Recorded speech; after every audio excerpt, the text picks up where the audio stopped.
Hello, everybody, and welcome back. And this week we have got a Dear Sisterhood segment. So we're going to be hearing all of your dilemmas, all of your problems, and we'd also like you to send them to our Instagram and our social medias. So girls, let's get started. Who wants to drop the first dilemma? Okay, I may as well go for it. So, this is a viewer submission. I've been seeing someone casually, but they recently dropped the bombshell that they want to be in an open relationship. I'm not sure I'm comfortable with that. How can we find a compromise? Liberty. Sorry, I have no compromise over here. Yeah, you can go back. Yeah, I was about to say there isn't one. Do you know what I mean? And someone's been open and honest with you, excuse the pun. I like that, babe. Someone's been open and honest with you, and you know, if that's not for you, yeah, if it's not for you, there's no point of trying to change yourself or because you like that person or because you want to be cool or you want to give it a go. If you inherently feel in your heart, this is not a relationship where I'm going to feel happy and satisfied and it's going to make me feel insecure, then you just need to stand on your own. No compromise. You need to leave. The person who sent it, I would say that it's probably a good thing that you found out now rather than later. It's better that this person's being honest. Because let's face it, people could just be having an open relationship. But I back anyway. I rate the loyalty. Yeah, because you don't get that often. Yeah, open relationship isn't for everybody. It's absolutely not. And if it's something you're even doubting for a second, just don't do it. Yeah, don't do it. It's not good. You got the next one, Liz? And if they ask for a poly one, that's even more techie. But we'll leave that. We'll leave that for a different time. She's outside, you know. Okay. I recently babysat for my friend and her husband. They both went on separate nights out, and he returned first and was really drunk. I was upstairs getting ready to go to sleep in the spare room, and he came in with his D in his hands and said, "I know you want some." I screamed in shock, and he quickly left. They're a really happy couple usually, and he was extremely drunk, which is no excuse. But it was out of character. The next day, he could barely look me in the eye. Do I tell my friend to keep it quiet? Oh, I think I'd have to tell. I think you couldn't. Because if he's doing that with you, then what is he doing away from someone that is like within the friendship, you know? Like he could be doing that every week with all different people. So yeah, I would have to tell. I'd have to. Yeah, I'm grassing. No, of course, because it's really inappropriate. Like, it's super inappropriate. And also that then compromises your ability to be a friend of the couple massively, because there's always going to be that underlining burden of guilt, whether obviously, and at first it's not going to be your guilt, it will be his guilt. But if you then choose not to tell your friend about such a situation, then you're also going to have a burden of guilt. Then what will happen is over time, things will get compromised, and you know what? If that blows up one day, you could definitely lose your friendship. Yeah, if she finds out later, then she's gonna think, "Why didn't you tell me before? What was you doing?" Like, you know how that can be twisted. Yeah, like the guy will be like, "Yeah, well, she was sitting there acting provocatively," and you know, yeah. I think if you rate your friendship, then you will tell. Then you'll definitely tell. It could be a one-off, but no, I'm telling. Okay, so I've got one. So I've been seeing this guy. He's perfect in so many ways. He's caring, great banter, comes from a good family, and the sex is lit. But when it comes to money, he's really bad at being responsible, and I feel like I pay for way more than him. He wants us to move in together. What should I do? Interesting. He's out. Where?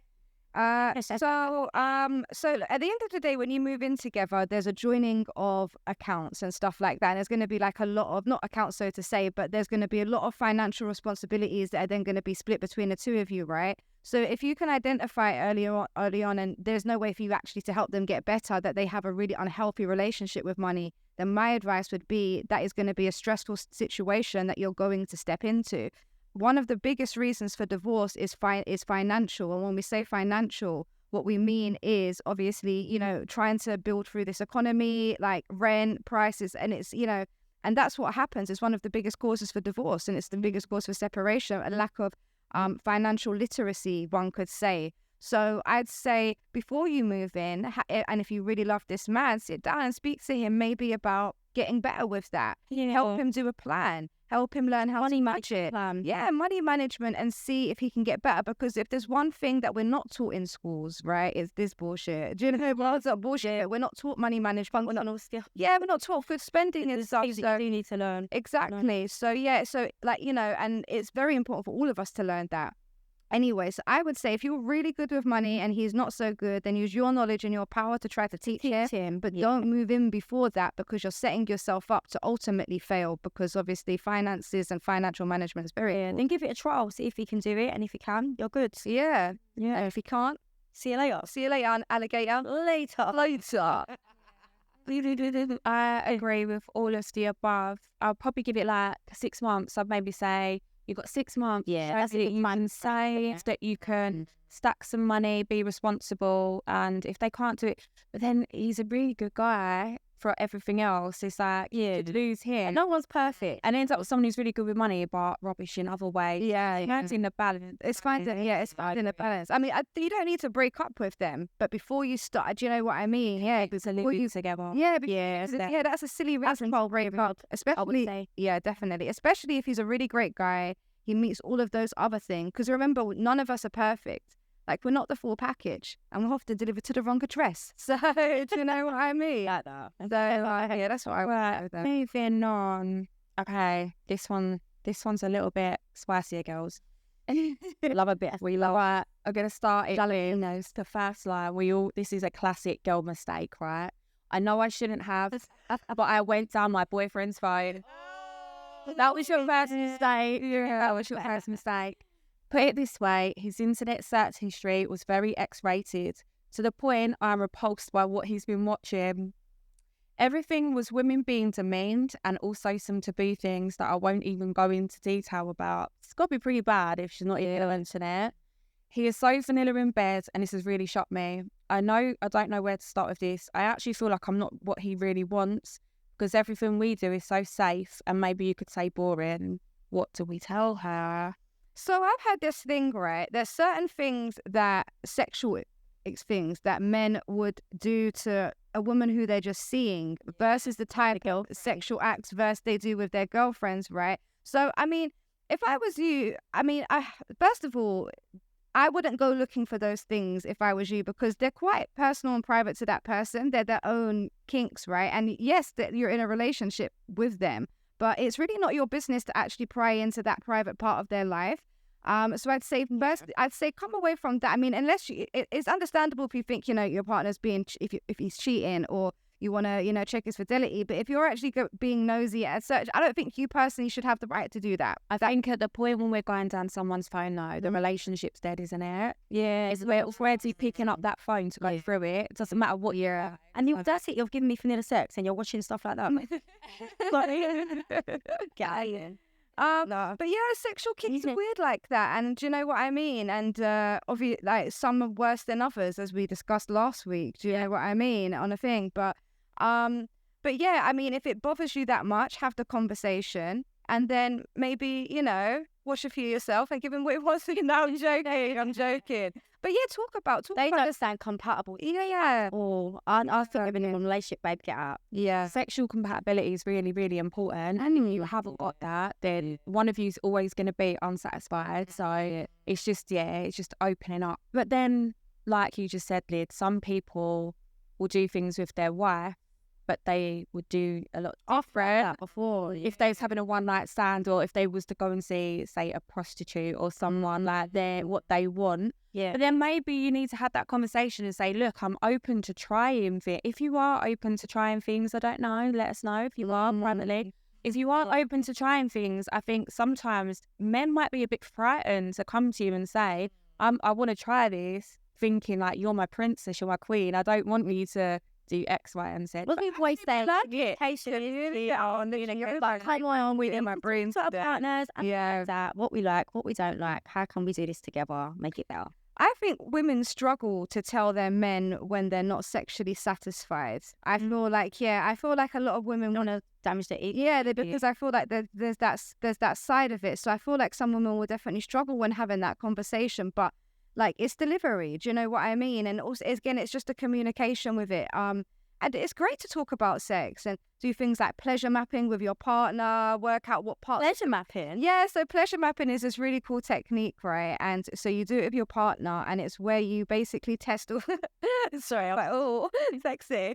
It's basically where you will kiss all the different parts of the body, find the most sensitive areas, and just really understand each other's bodies in a more intimate way by having that, just sort of soft and. I always knew you waited, so I knew there's another side. There's another side. It's on you, prim and proper. Stand in the best way. Don't get it twisted. No comment. Allegedly. Scorpio vibes. But yeah, no. Yeah, it's healthy. It's healthy to have that. Would I, like, if I'm speaking to this woman, would I be massively concerned?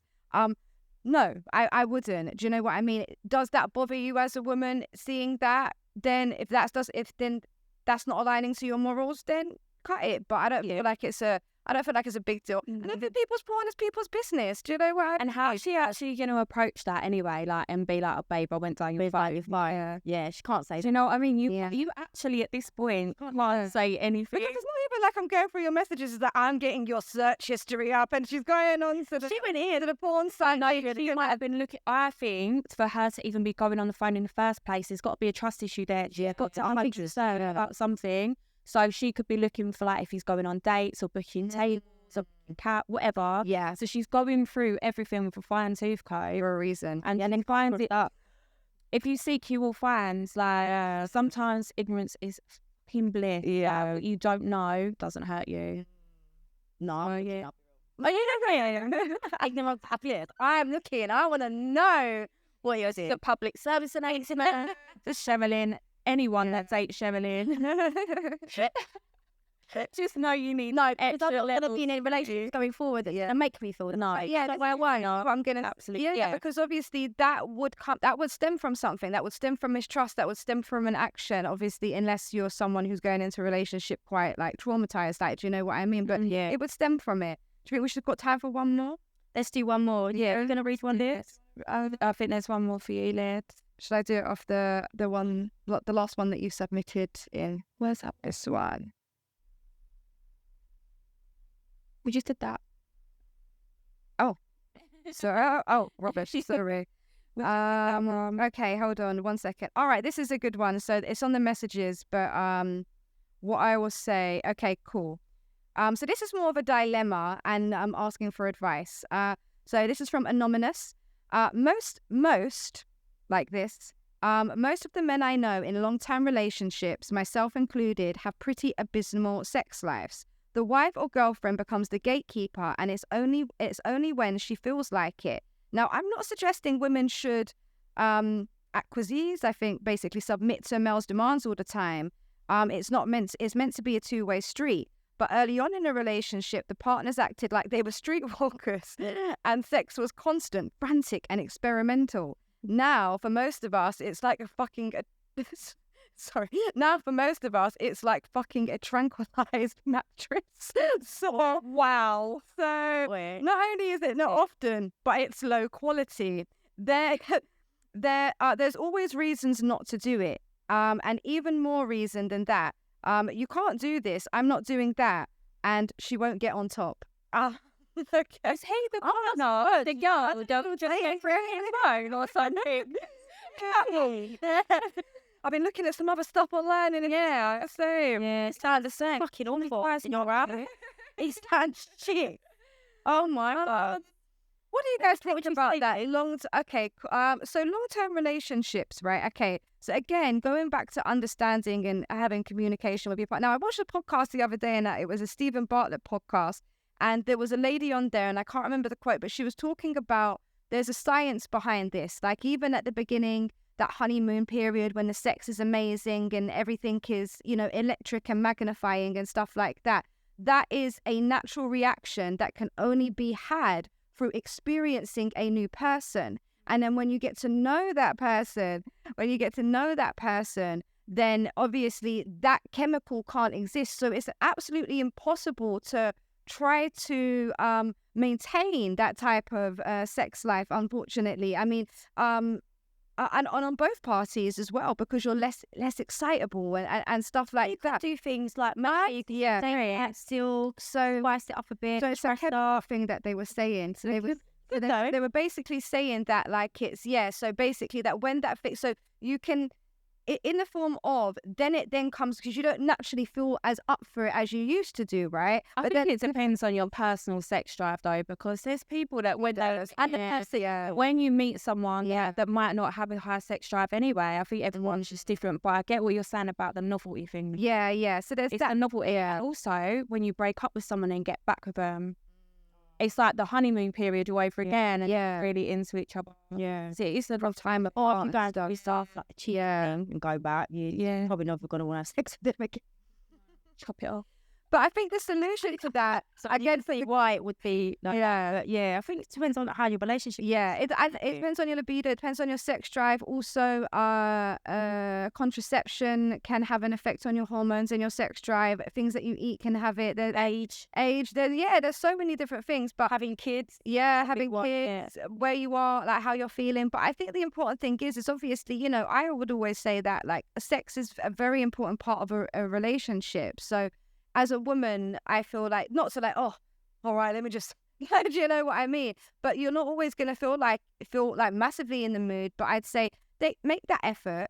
It doesn't have to be a forced thing, but there's days I wake up and I don't want to go for a run, but I go anyway. You know what I mean? But not in a way that's going to feel sort of demeaning for you and everything, but just understand that as much as your partner needs to cater to your emotional needs, they also have sexual needs that need to be catered to too. And if your partner was to completely stop having sex with you or stop attempting to have sex with you, then I think as a woman you would be worried. But like anything, no case is a one glove fits all situation. And that particular gentleman, I would advise speaking to his wife about it and, just and see how you feel. Yeah.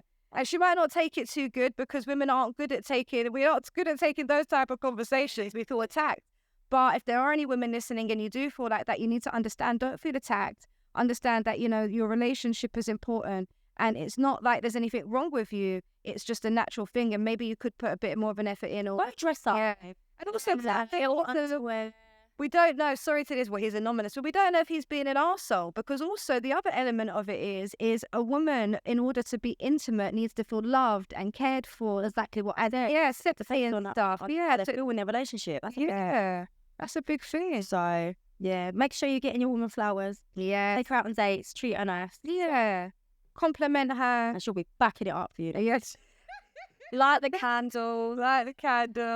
That's it. Yeah. All right, cool. But anyway, guys, thank you for watching this week. That is our Dear Sisterhood. And guys, please send us your all of your dilemmas, anything you want advice on, any funny stories.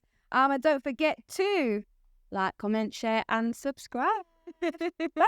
Bye.